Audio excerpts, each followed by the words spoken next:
lands. I mean, you can. And like modern is like built on fetch lands. So why it's like you really think this card is bad, and it's not. And it comes in 5 loyalty and -1. It mill them for 4, and then every opponent exiles their library. Which I know Brent here has played Oathbreaker and kind of broken it by playing it with Exhume. So that's fantastic. Yeah, I mean, when the entire table looks at you, and you turned one an Ulamog, and they're just looking at you like you killed their puppy. Yeah. I just like how versatile the Ashok Dreamender is, and it's seeing a lot of sideboard play right now. I mean, it's good against Amulet Titan, good against Scapeshift, good against Dredge. It's good against the big mana decks. That are wanting to search for the like Tron, too. I mean, I've seen Amulet Titan player just scoop to Ashok Dreamender. I mean, it's miserable. I know it is for them. So, I think it's a no-brainer for me. And then number 4, I got Narset Part of Veils. The great card. You can only draw. It got restricted in Vintage. Yeah, I was like, you can tell when power levels are just a little bit too much on something. And I love in Commander you can pair it with the Fairy's Puzzle Box. Yep. Yeah, that's it's it's whatever. But I feel like this card's it doesn't see much play anymore. But like this card's still around. And like if Is It Phoenix was a deck still, it's see play. Yeah. So, I think it's it's a very situational card. I think it's seen some play in but I know a lot of people are using it just for its like looking ability. Yeah. To dig. Yeah. It's not seen play in Standard either right now either, but it's still there. I got number 3, got Teferi Time Raveler, and I hate this card so much, but it's on here. People are wanting to ban that. In what format? What format? It's like the way people talking about anything you can put it in. But I mean, it's a card. So the reason why I hate this card is because I used to enjoy blue-white, blue mid-range mirrors, control mirrors in Modern, but because it used to matter like your land drops, hitting your land drops, waiting until you can play Jace the Mind Sculptor and have Cryptic Command back up to counter that spell, or waiting until you have Logic Knot and Cryptic mana for it. But now it's based on the play slam Teferi Time Raveler. Do you have Force Negation? You don't. Yeah. Well, I'm playing Magic and you're not. I'm going to resolve those Jace the Mind Sculptor now. Pretty much who can get the Teferi out first in that matchup. And also as a Grixis Death Shadow player, I hate seeing this card when I play Gurmag Angler. So hey, would you like to reset that? Yeah. No? Well, too bad, sir. There's been too many times where I turn to a Gurmag, I'm like, oh yeah, got it. And I play Teferi Time Raveler and bounce it back to my hand. I'm like, alright. And my Stubborn Denials are just turned off now. And you cry a little inside. Yeah.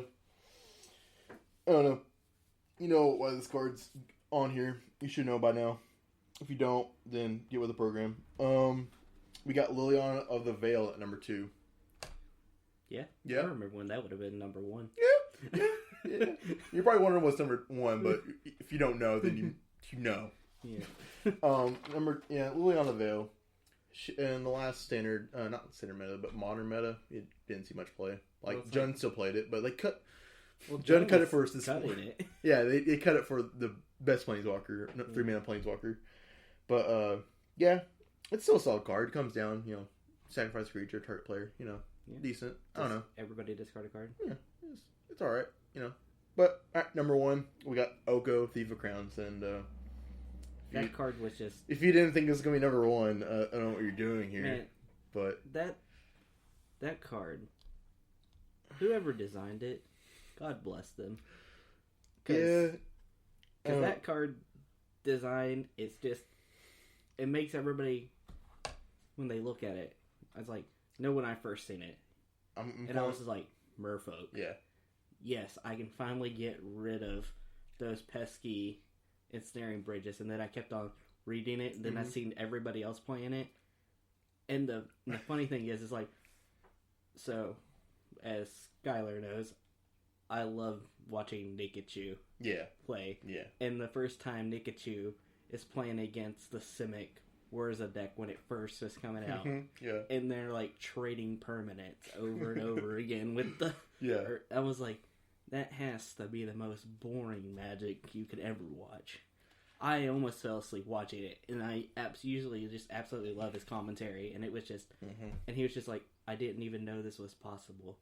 I didn't think about this situation. I honestly can see it getting banned in Legacy, which is sad to say, but I can see it. And I can see it getting restricted in Vintage. Yeah. Because it's gonna... If it hasn't already, it's gonna start really hindering the workshop decks. Yeah.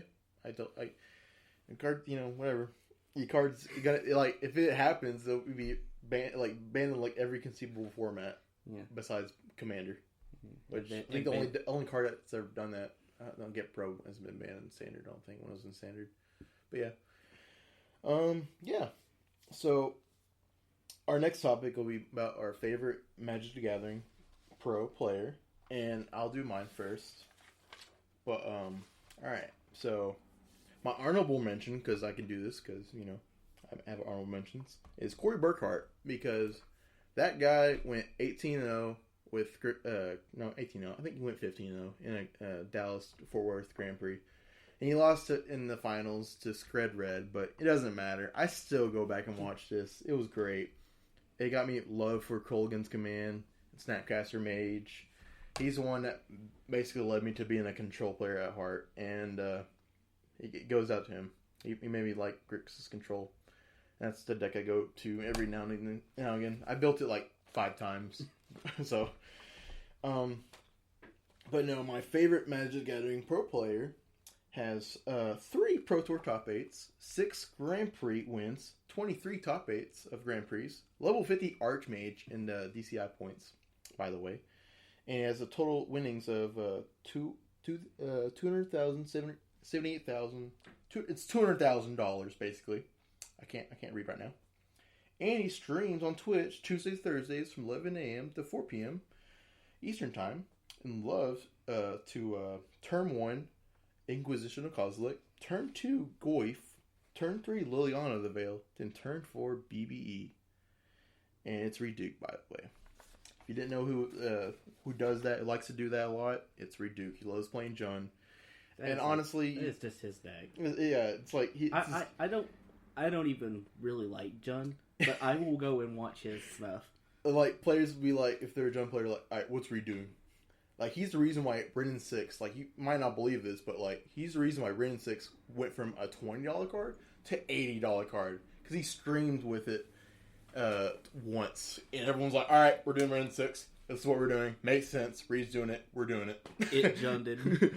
And, like, you cannot, like, love the guy. He cares about the game. He's always sincere, nice, and this nice guy when you meet him. And whenever he plays, he always concise, always, like, knows what the board state is, clear communication.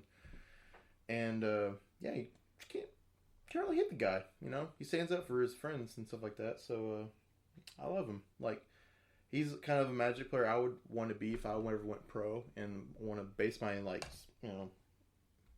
base me off of him. Yeah. So, yeah. What deck would you make your baby? I can't. I played Jund before. I can't do it. Like my that sequence of plays: turn 1 Inquisition Kozilek, turn 2 Goyf, turn 3 Liliana Veil, turn 4 BBE. You can still lose. You can still lose. Well, heck, it's like even Merfolk's starting to get grindy too. Yeah. So you can start grinding value in Merfolk against Jund. Yeah. It's just kind of losing. I can't do it. I've done it. I've done the same sequencing and I'm lost. So I'm like, yeah, why am I going to spend like, $1,500 on this Jund deck just to have like a flip coin matchups all the time? So I'm sorry, I can't. So, anyways, who is your favorite MTG Pro? Well, it's like if I went off of actual skill, I would probably say LSV. Oh, okay. Because that dude is just cool. He has a certain classy way about it, too. And just, like, man, if I wanted to be, like, actually emulate a Magic player, I'd want to emulate LSV. Yeah, everyone just like, you know who LSV is? Yeah, I know who LSV is. But that would be my honorable mention. No, Corbin Hostler. Corbin Hostler? Yeah. Oh. That man. great jank, man. Oh, man. Yeah. Just he sort of does Mining Modern, right? Oh, yeah. Yeah. Every time that comes out, gotta watch it. Yeah. I still watch him sometimes, but he's a cool guy. Yeah. Have you met him in real life? Mm-mm. Yeah. I never got the chance to meet him in real life. He was at a Star City event selling some product once, and I met him guy. Yeah. Well, he's like really close to us. He lives in Oklahoma City. Wow. Did not realize that. Yeah. Huh. But I always see him when I watch Magic coverage. Mm-hmm. You see him on his laptop. Yeah. I was like, but just his way he plays and the reason he plays. He is like, I play pro, but I do for fun. And it is so great. Yeah, I like it when people just play Magic for fun, not really caring if they do good or not, just playing the game because they like playing the game. Yeah. So, I think it's cool. And our last topic we're going to get into, we already did Planeswalkers. That's neat. We're doing the. So, what do we think of the modern meta coming up? What do you think the next best deck in modern is going to be? Urza something. I think it's going to be Amulet Titan. Well, it's going to be between those two. Honestly, they're going to... I'm pretty sure right now, both of those decks are scared that if they keep on winning consistently, that something's going to get banned. Mm-hmm. And I think, if we were going to predict on next card to be banned, it was like, I was like, man, I was trying to think about it the other day, and I was like, probably next card going to get banned. It's going to be, it's a green card. Is it Primeval Titan? No, the free card. Oh, Once Upon a Time? Once Upon a Time, yeah. Yeah. Because Amulet Titan's playing 4 of now. Because, free spells are... I don't know, it was either Nikachu, but he has in his background no more free spells. Yeah, Nikachu has it in his background. Yeah. But I was like, enough played with the card. Mm-hmm. It just... I played it in the 4-color Death Shadow deck. Yeah. Just the ability to dig that deep, and then you can get a land or a creature. It's a slam dunk in Amulet Titan. It gets everything you want, besides Amulet. Yeah. But they need to stay his turns. Sure. They're not playing Ancient Stirrings anymore. And it's like, I remember when they were still playing Ancient Stirrings and it. The only deck that's playing Ancient Stirrings now is Tron. That makes sense. The only deck. I think they took out the Once Upon a Time. It didn't. Once Upon a Time didn't make sense in Tron. Yeah, people got really excited about when it put it in Tron, but I was like, well, I remember when people were talking about it, and they were like, Tron community was over there. Like, man, if Ancient Stirrings gets banned, then we'll play this card. Mm-hmm. Right. I have no offense to any Tron players out there, but I just hate playing. I don't like seeing Tron. I hate playing Tron because I feel like a 2-year-old's like, all right, play Tron Lane. Matt, go. And then turn 2, untap, play Tron Lane. That's go. why you play the off. I can teach a monkey how to do that. I'm the person that's played Mono Black Tron, Mono Blue Tron. I've played Eldrazi Tron, and I've played Mono Green Tron. Yeah. If you have the basic fundamentals of Magic.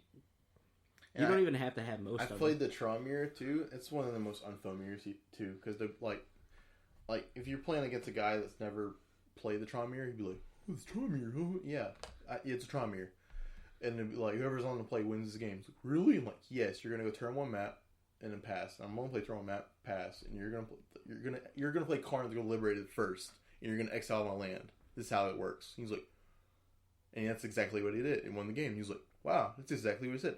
I know. It matters who's on the play. Been there. That's kind of like the Merfolk mirror. Is it? I remember that, playing that in a PPTQ. Me and the guy